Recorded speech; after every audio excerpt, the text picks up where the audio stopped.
Today's game changer in agriculture at Advanced Micro Polymers, Dr. Reuben Limbs, Milton, Ontario.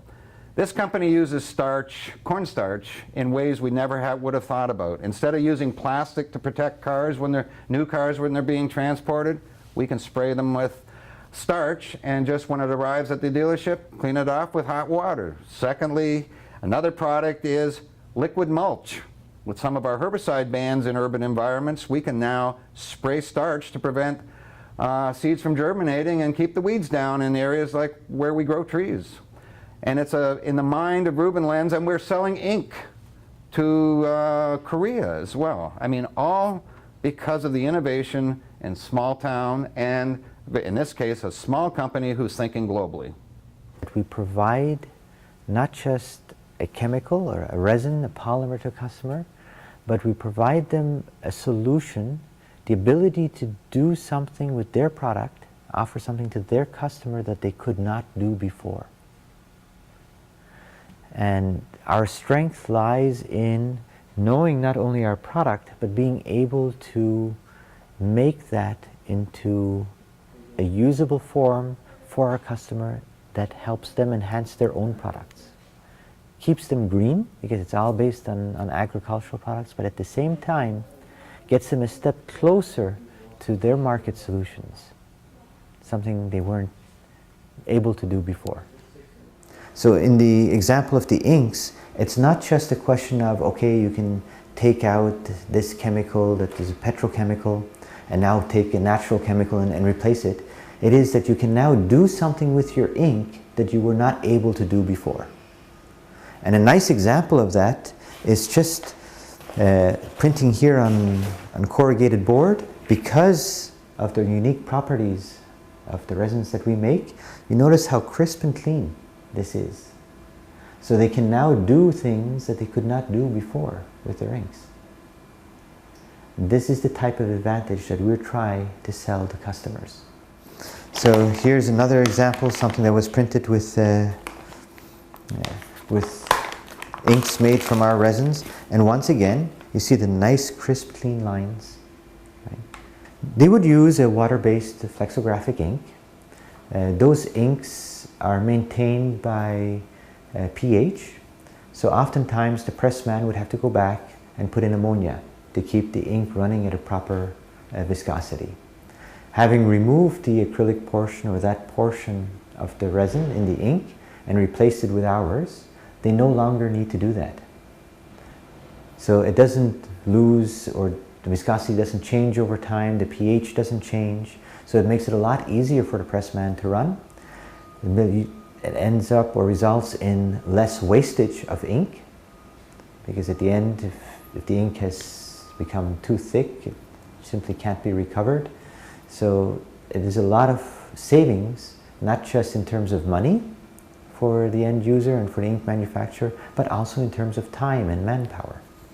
So one of the advantages of using the polysaccharides in our products in inks is because they're based on natural products, we've been able to obtain a letter of no objection from Health Canada for them to be used in direct food contact, which means that printers can now use our resins, inks that are going to contact food. A large area of applications where now our product could be used, for example, egg cartons, pizza cartons. Liquid mulch is designed to be applied as a liquid. It then dries as a barrier, forming a barrier on top of the soil that lets water pass through, lets air pass through, lets the plant breathe, but doesn't let weeds germinate. When the seeds fall on top or so on, whatever plant is already in there continues to grow without any difficulties. So just like a mulch, right, it forms that barrier, and depending on how much you put on, it does two things. It determines how strong the barrier is, but it also determines how long it will last. So the way this degrades isn't through water, it isn't through oxygen or sunshine or anything like that. It is the bacteria in the soil that from the bottom eat it up. So the thicker you make it, the longer it lasts. There are ones that are specifically made for greenhouses, there's ones for landscaping that are a bit stronger, there's ones for railways, that's the strongest grade there is. The cost of pouring this on, time-wise and labor-wise, is very, very simple. There's no removal cost. If someone goes around and wants to put on either a cocoa husk or a plastic sheet or something like that, there's a lot more labor involved in doing so. If someone wants to go around every week plucking weeds, there's a lot more labor involved in doing so as well. So again, on the overall for the plant, per plant unit, the cost is lower. So when they manufacture a new car, let's say a fancy sports car in Europe, right, and it gets shipped over here, that car needs to be protected. Otherwise, ocean water sprays on it and whatever else can damage the paint. Some of these companies have expressed real interest in the product like what we make for the aftermarket that they could use on a new car, so that when it comes to the dealer, all they need to do is wash it off with a special wash solution. It offers the body shop a number of advantages that they didn't have before. For example, they can still position tape, something they couldn't do with other liquid products. They can wash this off simply with water and not have any concerns, because it is a natural product about using it. It definitely is faster and less labor intensive than masking with paper, for example. So on the final product of the automobile, they again save money. Quick and easy, one light coat covers the vehicle, as opposed to putting plastic all over it and covering it up. And it keeps the plastic out of the landfill, and biodegradable, washes off, makes my life easy.